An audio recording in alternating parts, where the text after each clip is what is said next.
So 5 years ago, Samsung completely redefined a category when they announced the Fold series, the Fold 1. I remember buying the Fold 1. It was a very costly device costing around 2 lakh rupees in India. A lot of reviewers actually got the unit, the Fold 1, and they had lots of issues with the inside display. Some were, peeling off the inside display's screen protector, which was causing a lot of trouble for the inside screen. So coming forward from using Fold 1 to today having Fold 5 in my hands, it's surreal that Samsung completely redefined a category and made a new category out of thin air. So let's dive in and see what we got.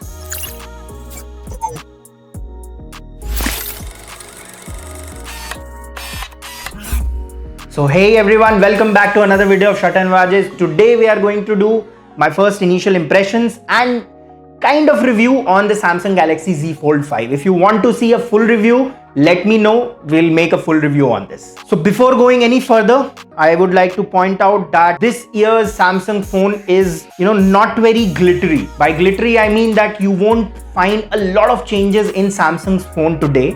It's not boring in any way because technology after a while gets stagnant. You consider an iPhone, you consider any phone for that matter, it gets stagnant.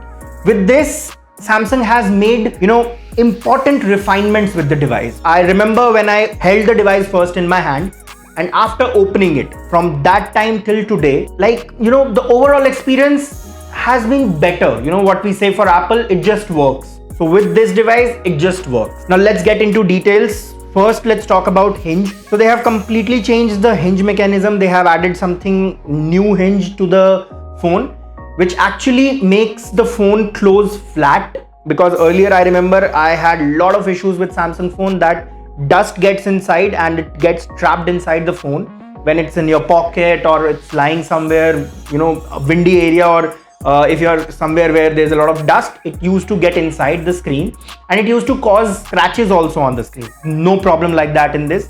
They have fixed that completely with the new hinge. The new hinge also feels a lot sturdy. By sturdy, I don't mean that you'll have to use your full force, your full power to open it up. It's still effortless. It opens very easy. But overall, I think it just feels that it's more reliable. Actually, Samsung has reduced a lot of moving parts out of the device. So that will help in increasing the Fold 5's lifetime. Like when you have a phone that has that many moving parts compared to a phone that has a lot less moving parts, so obviously it will increase the time. It will reduce the single point failure for your phone. So I think Samsung has improved there as well. Talking about the display, the outer display is something that I feel is the only drawback of Samsung Fold 5, because that doesn't feel a natural display like, a normal phone. I am using the Pixel Fold, and by the way, we are making a very cool video on the Pixel Fold also. And if you want, we can make a comparison video between the Fold 5 and the Pixel Fold, showing you what difference and what both devices are carrying. But overall, the front screen is my only complaint area. With this weird aspect ratio, it causes a lot of hindrance while you're chatting, while you're talking to someone. The keyboard area is less. Overall, it feels very weird to use a phone in the front area only. Moving on, if we go to the internal display, by the way, for the front display, I remember when Fold 1 was launched, it was not the best display. By best display, I mean not Samsung standard display. That has completely changed now. This is a Samsung display. Samsung is an industry leader display maker. It shows here. It's a full flagship layer display with proper color reproduction. Everything is really good. 120 Hertz display smoothness. So overall, very good. Moving on to inside, I think this is where the magic happens. This is where you will love the phone. If according to me, my dream folding phone, like the best folding phone according to me right now, is front display of Pixel and inside display of Fold. With the inside display, what Samsung has done, because of, as I mentioned earlier, the hinge has changed. So they have improved on the crease also of the device. You won't see that huge crease on the device. It's still there, it's still dominant. You'll still see it in odd lighting situation, but it's not an issue. Mind you, the Fold 5 is the highest brightness on a folding phone device with, I think, 1750 or 1700 nits brightness on the external and internal display, which is a very good deal. The inside display is also smooth Samsung display, AMOLED, Super AMOLED.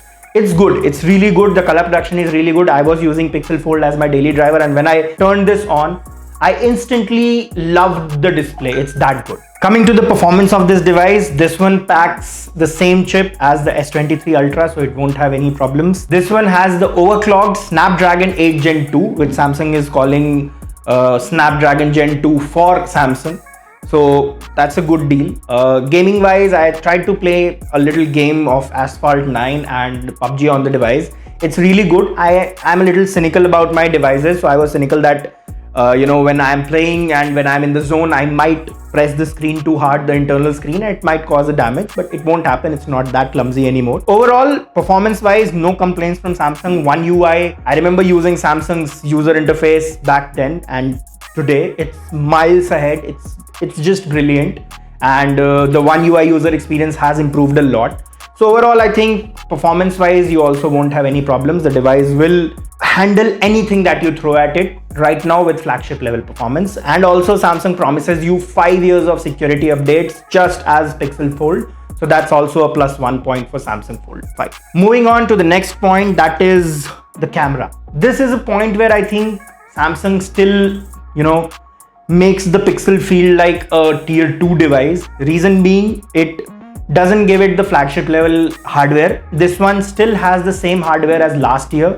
When you have a Pixel Fold in your segment in the market, I don't think you can afford to go lenient on the cameras and offer the same cameras for 2 years in a row, because Pixel Fold's camera is really good.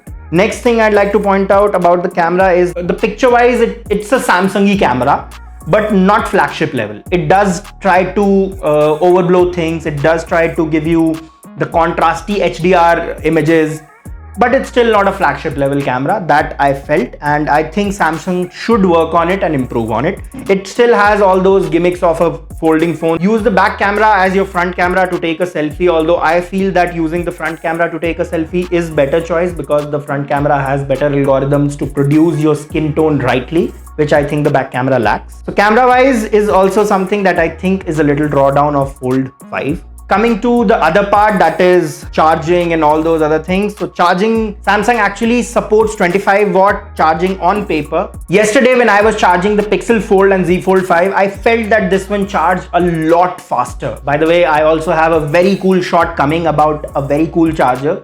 So stay tuned. We are going to make lots of cool short videos in Hindi for you guys. We are not going to make a different channel. It will be on this channel. So stay tuned for that also. My overall review about this phone cannot be comparing this with last year's device, because that's not right.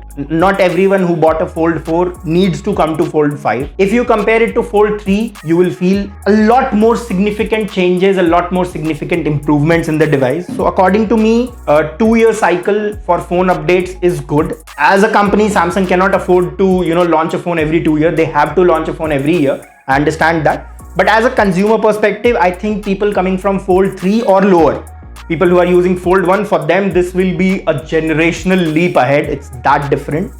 But yeah, this year, if I have to review it compared to Fold 4, I don't think there's a lot exciting about this. They have done some software tweaks. They have added a taskbar, which you can show and hide with long press, which I don't like that much, because they are trying to actually make it a desktop. One thing I felt that Samsung is trying to make this a PC replacement in your pocket, a tablet, a PC replacement, that sort of thing.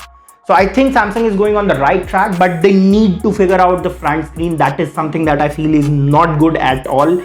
I am switching to Samsung Z Fold 5 as my primary device right now, but for very different reasons than performance or anything related to it. But yeah, overall, if you're in the market looking for a folding phone right now, I don't think in this segment you have any option other than Fold 5, at least in India. Pixel Fold is not available in India, so you should check this one out in the store. Go see in-hand feelings. For people who already have Fold 4, please don't upgrade. I am hoping that Fold 6 will have lots of improvements, because now Samsung has a challenger in the market in the face of Google Pixel Fold. Google will also be announcing the Google Pixel Fold 2 next year. I think Samsung will have more challenges with them in the coming year. Thank you so much for watching the video, guys. This was our initial impressions with the Samsung Z Fold 5. If you want to see another video comparing the Z Fold 5 with the Pixel Fold, let us know in the comments down below. And to experience and to see all those cool shots, stay tuned. Thank you so much for watching the video, guys. Hope to see you in the next one.